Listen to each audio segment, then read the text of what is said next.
Me gustaría preguntaros qué os viene a la cabeza cuando yo os diga la siguiente palabra, ¿vale? A ver qué es lo primero que os viene a la cabeza. No tenéis que pensarlo, es inmediato. Libertad. Libertad. ¿Qué es lo que viene a la mente? Felicidad. Felicidad. Poder hacer todas las cosas que uno desea. Poder hacer todas las cosas que uno desea, exactamente. Tranquilidad. Tranquilidad también. Paz.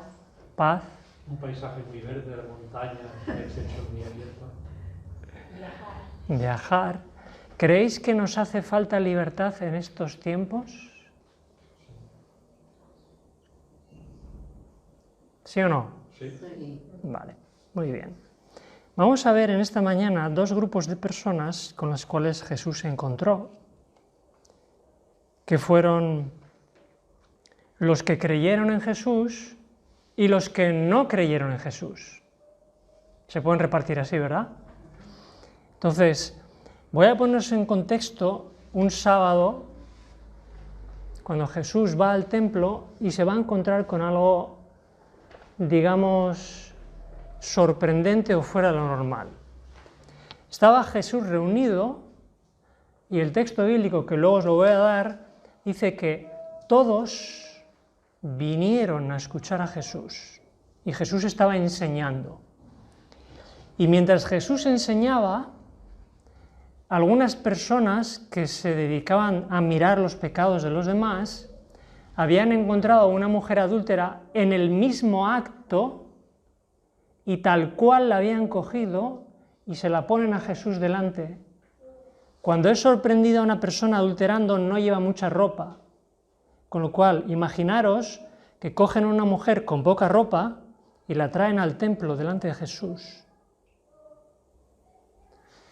En la ley de Moisés se nos dice que tenemos que apedrearla. ¿Tú qué dices?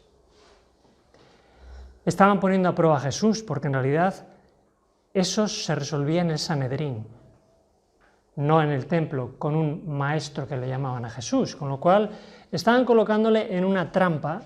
Imaginaos las mujeres que estáis aquí, si alguien os coge en esas condiciones y os llevan al templo a la fuerza delante de todos, con lo que eso implicaba en la cultura hebrea, que generalmente las mujeres iban bien cubiertas, como hoy las culturas, digamos, orientales, obviamente, ¿no? Entonces, lo interesante de Jesús es que cuando le provocan, nunca habla.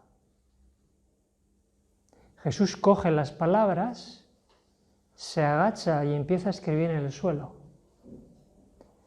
Como yo le suelo decir a Cristian, las palabras a veces hay que dejarlas caer al suelo.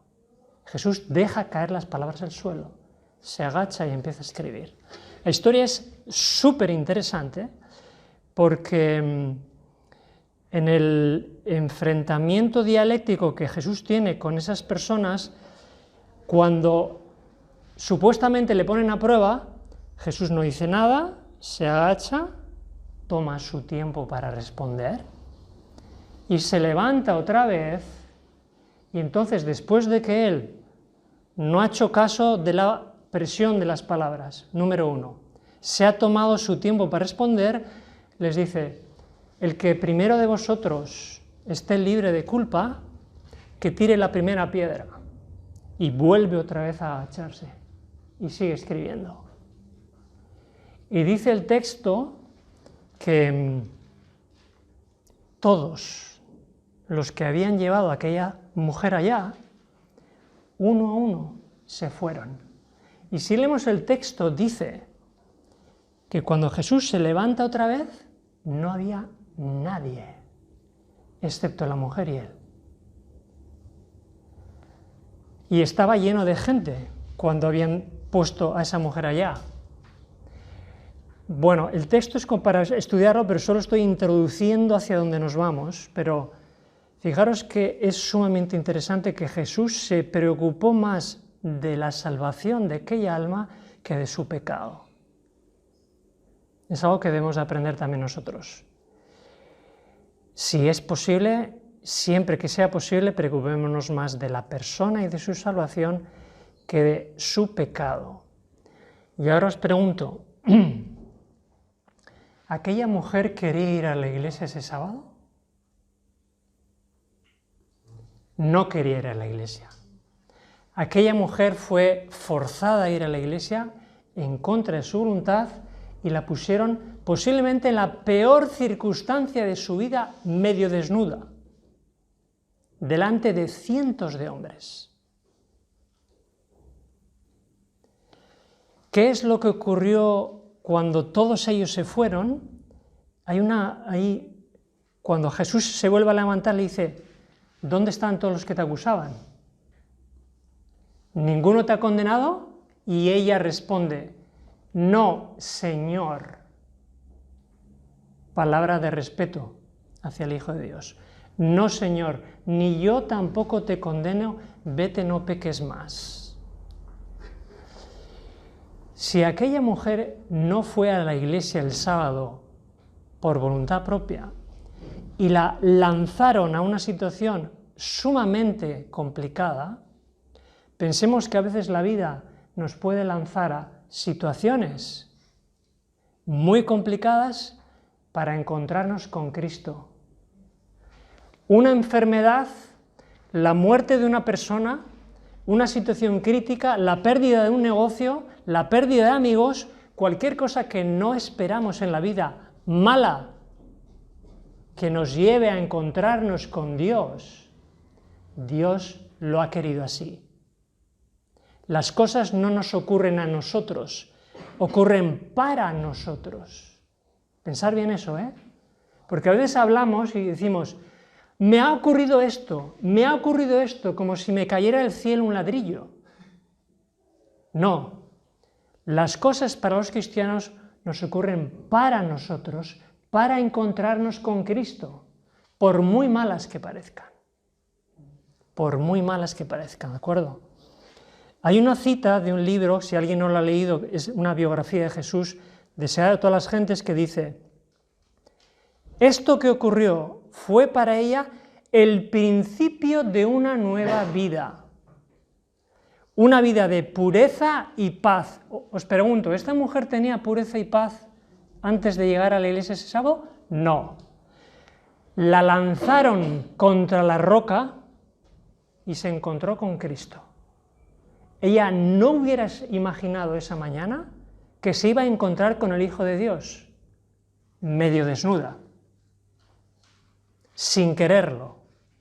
Sigue diciendo la cita: consagrada al servicio de Dios, al levantar a esta alma caída, Jesús hizo un milagro mayor, escuchar esto, que el sanar la más grave enfermedad física. O sea, lo que hizo Jesús con aquella mujer, ni un leproso, ni ninguna enfermedad que Jesús curó es comparable con lo que ocurrió en ella. Porque dice, y este es un detalle que yo no me había dado cuenta, dice: curó la enfermedad espiritual que es para muerte eterna. Os pregunto, ¿cuál es la enfermedad espiritual que todo ser humano tenemos? La iniquidad con la que nacemos, la dependencia con la que nacemos del príncipe de las tinieblas, como vimos la semana pasada. ¿De acuerdo? Esa es una enfermedad espiritual que todo ser humano tiene que darse cuenta que tiene para luego pedir la libertad espiritual. Esa mujer penitente llegó a ser uno de sus discípulos más fervientes. Con amor y devoción abnegados, retribuyó su misericordia perdonadora.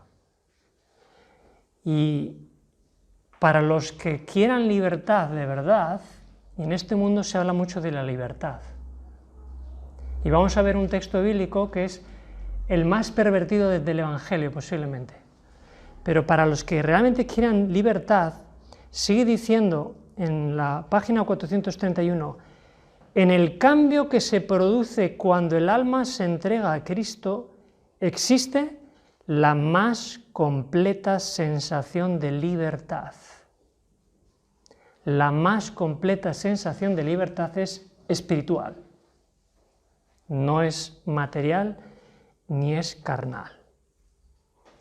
Ahora, viene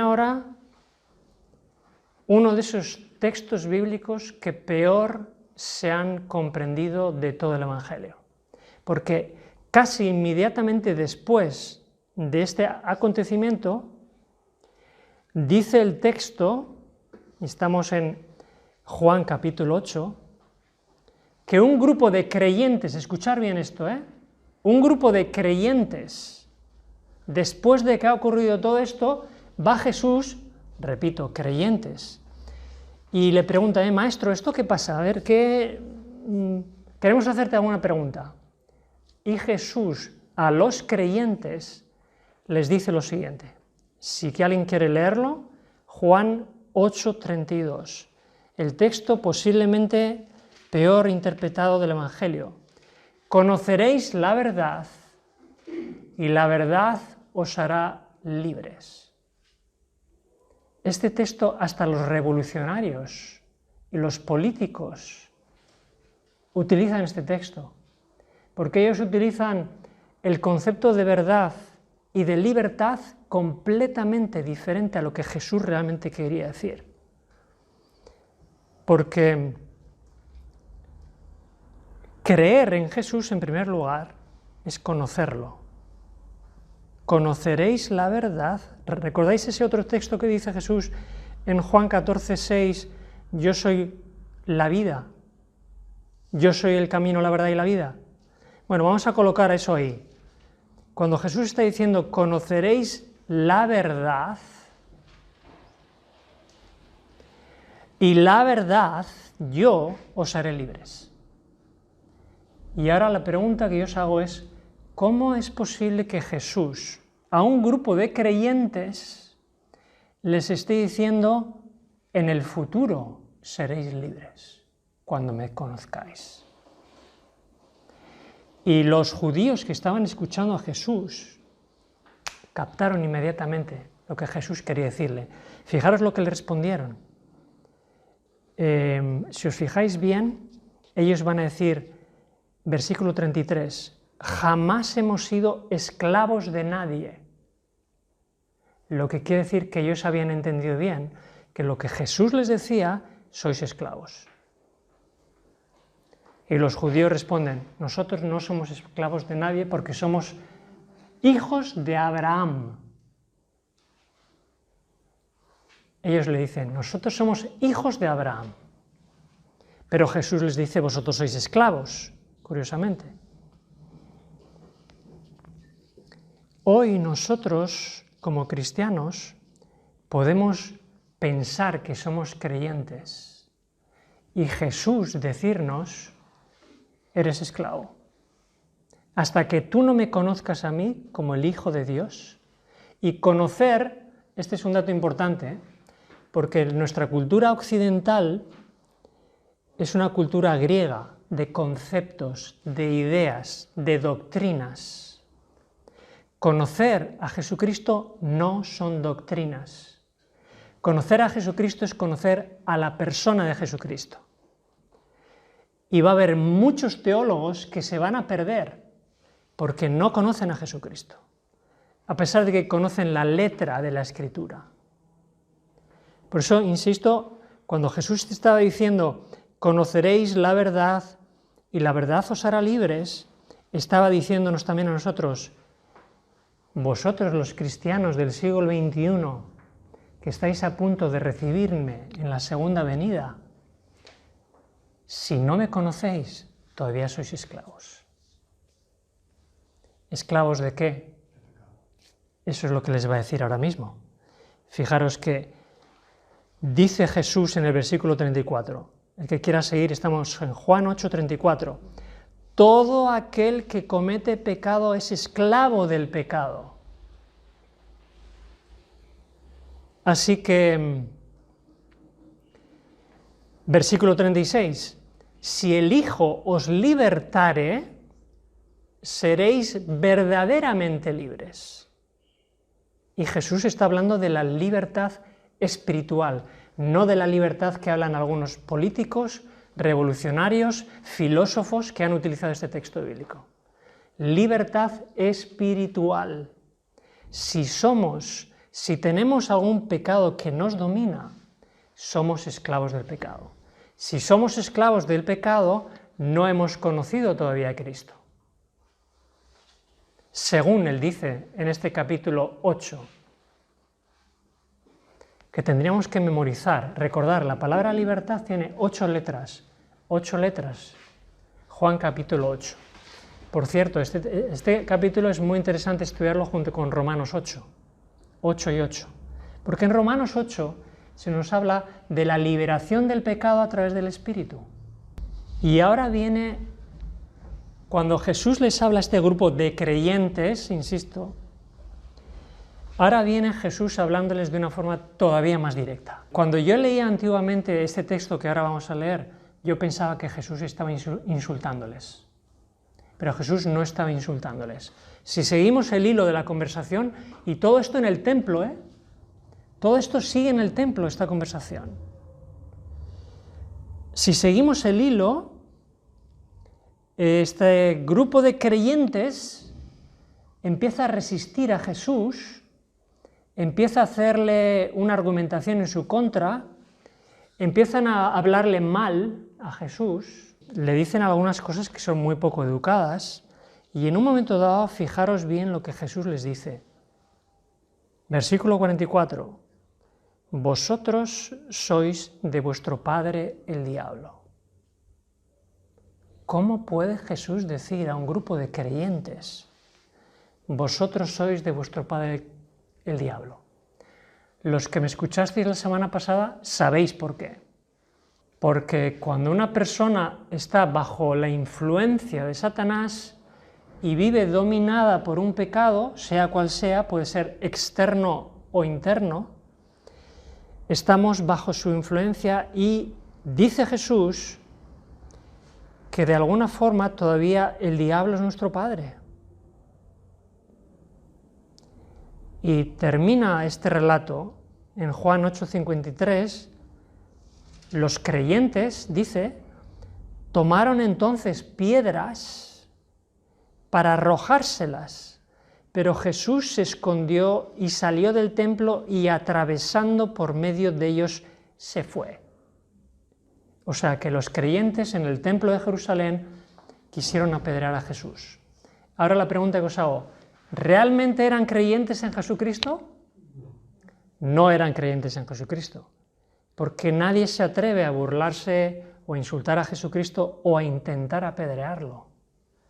Y curiosamente estas mismas personas, si leyéramos un poquito más adelante en Juan 10:31, dice, los mismos judíos, dice, entonces los judíos volvieron a tomar piedras para apedrearle, por segunda vez. Juan 10:31.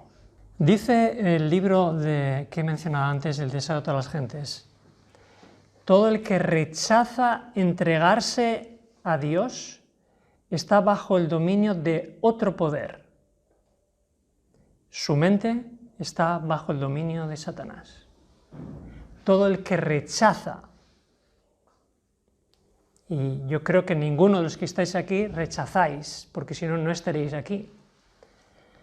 Pero me da la impresión que cada vez hay más gente que rechaza y yo creo que llega un punto en este momento de la historia en el que la población, la sociedad se está polarizando y está habiendo un rechazo cada vez mayor hacia las cosas de Dios y las personas están entregando su mente al dominio a Satanás.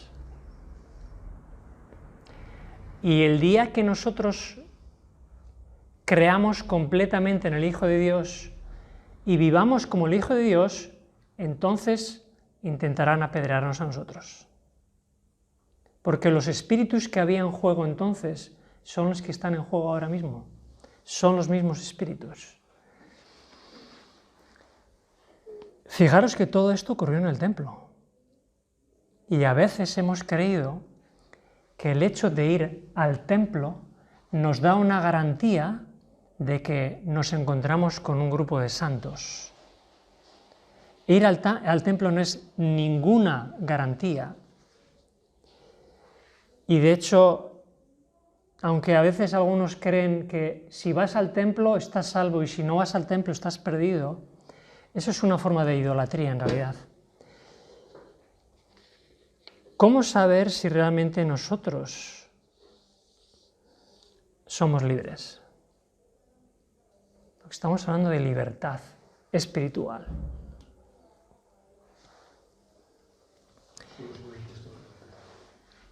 Solo si hemos puesto fin al pecado. Vale. ¿Y cómo hemos dicho qué ocurrió en la mujer adúltera cuando fue liberada del pecado?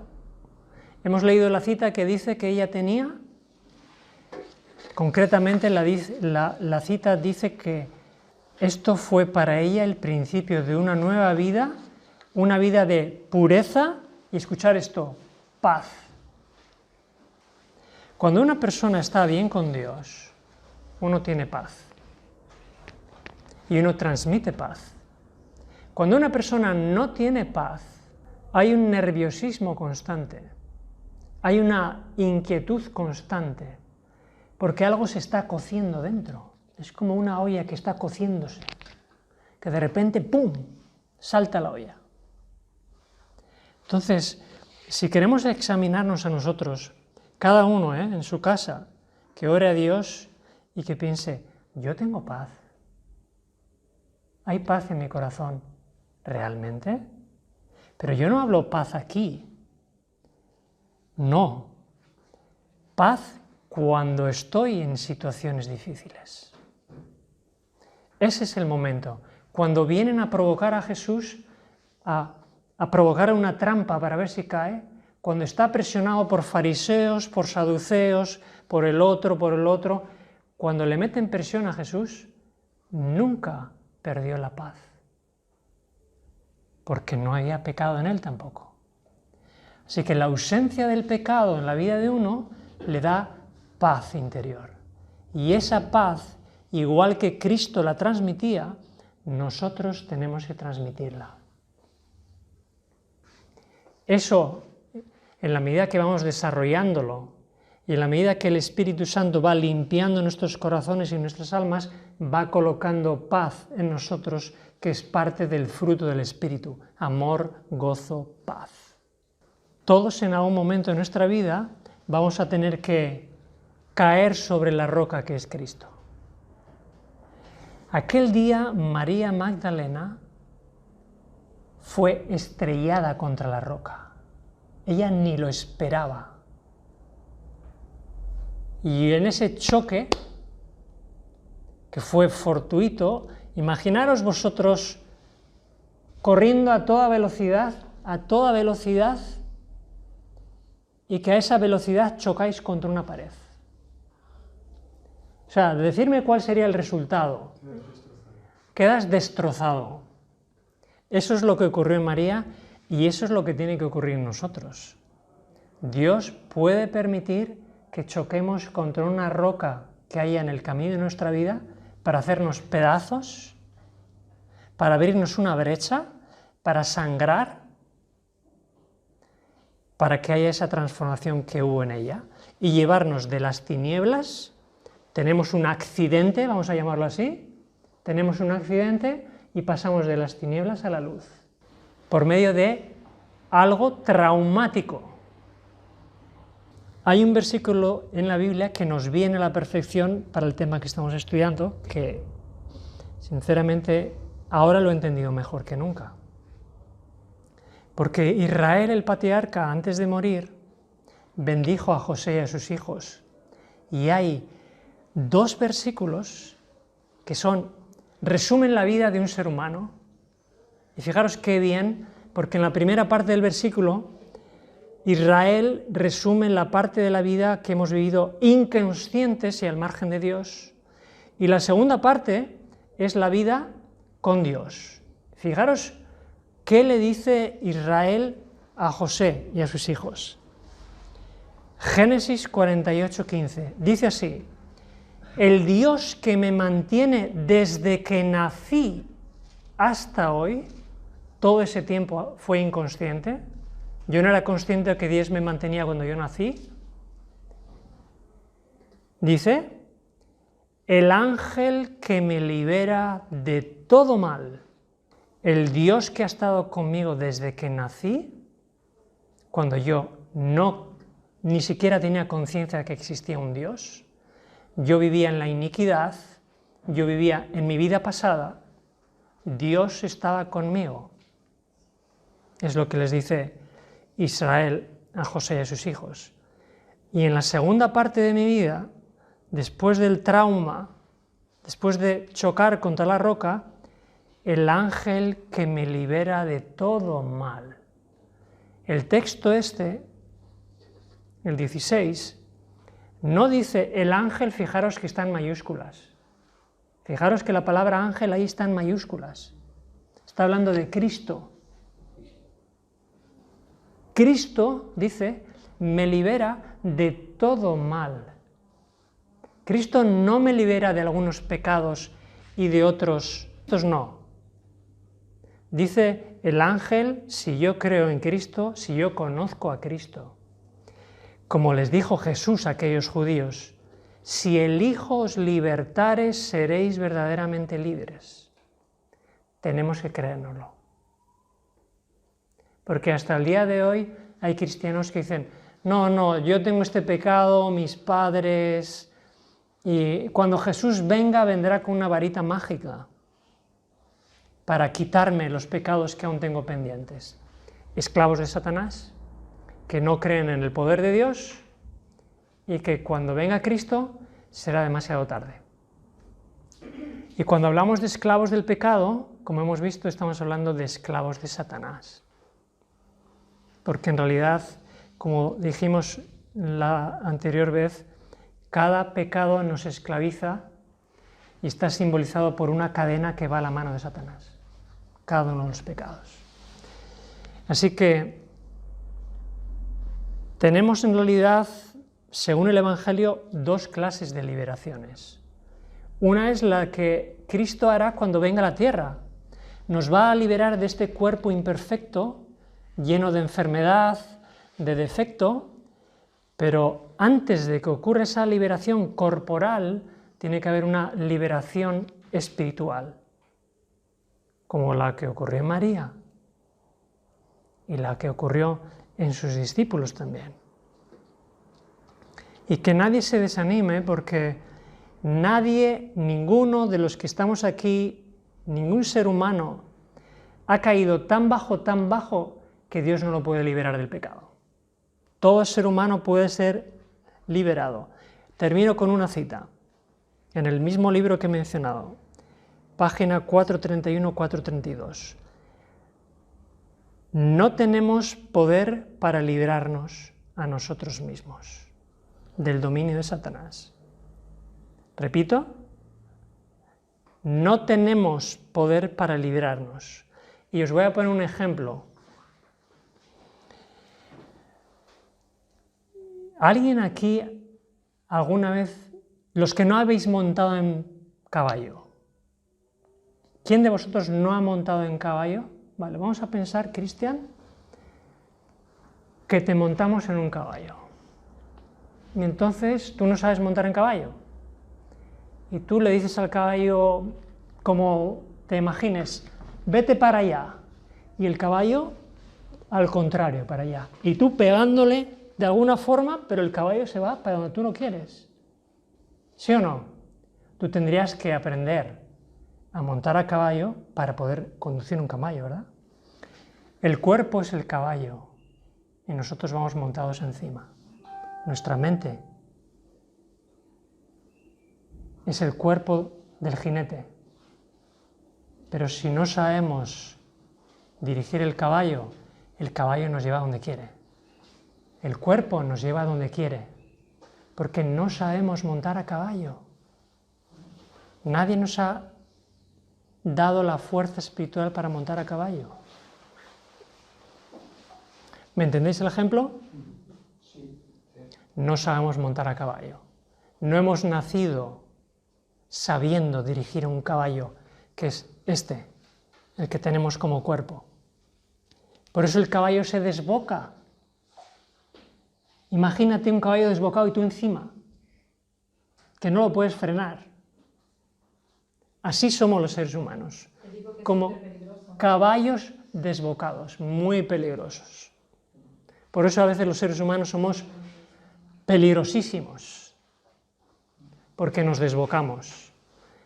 Y ahora pensaréis, bueno, entonces yo tengo que aprender a conducir un caballo y voy a hacer clases de equitación, voy a leer libros para montar a caballo, voy a estudiar cómo son los caballos, voy a comprarme las botas para montar, todo.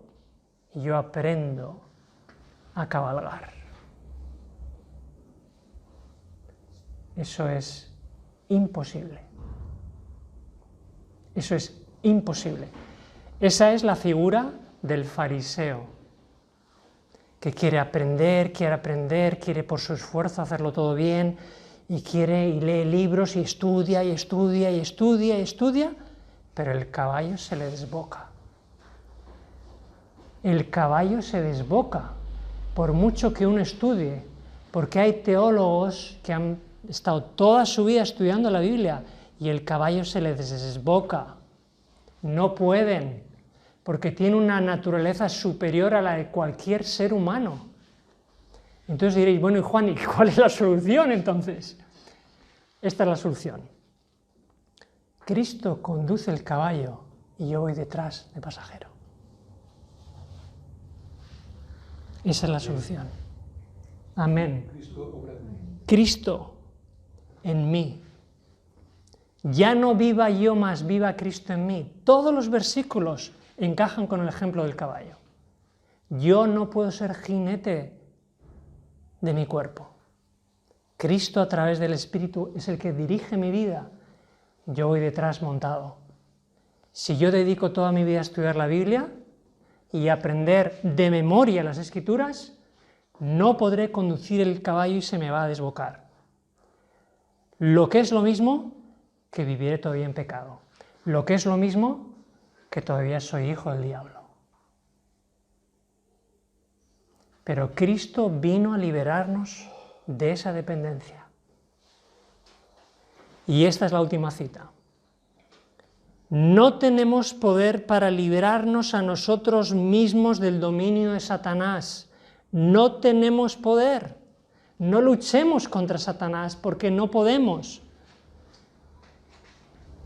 Pero cuando deseamos ser liberados del pecado y en nuestra gran necesidad clamamos por un poder exterior y superior a nosotros, el jinete Jesucristo, las facultades del alma quedan dotadas de la fuerza divina del Espíritu Santo y obedecen los dictados de la voluntad en cumplimiento de la voluntad de Dios. Entonces, y esto ya son palabras mías, el Espíritu Santo es el que domina nuestro caballo. Que Dios nos ayude a entender que todo ser humano nacemos con una enfermedad espiritual, incurable humanamente, que requiere de un milagro espiritual, que requiere de un accidente, quizás, requiere de un trauma, requiere de una enorme decepción, requiere de una traición, requiere de cualquier cosa negativa que pueda llegar a nuestras vidas, que nos lleve hasta las lágrimas, hasta sufrir, para darnos cuenta que en realidad lo que Dios quiere es que choquemos contra la roca. Cuando choquemos contra la roca, como María aquel día, seamos despedazados en todas nuestras formas de pensar, nuestro orgullo, entonces Dios pueda realmente transformar nuestro corazón, tomar el control de nuestras vidas y entonces sí podamos cabalgar con Jesucristo para que todo lo que hagamos en nuestra vida sea para su gloria y seamos entonces sí verdadero ejemplo para aquellas personas que aún están bajo el dominio del pecado y de Satanás. Que Dios quiera que eso se pueda cumplir en cada uno de los que estamos aquí para su gloria. Amén.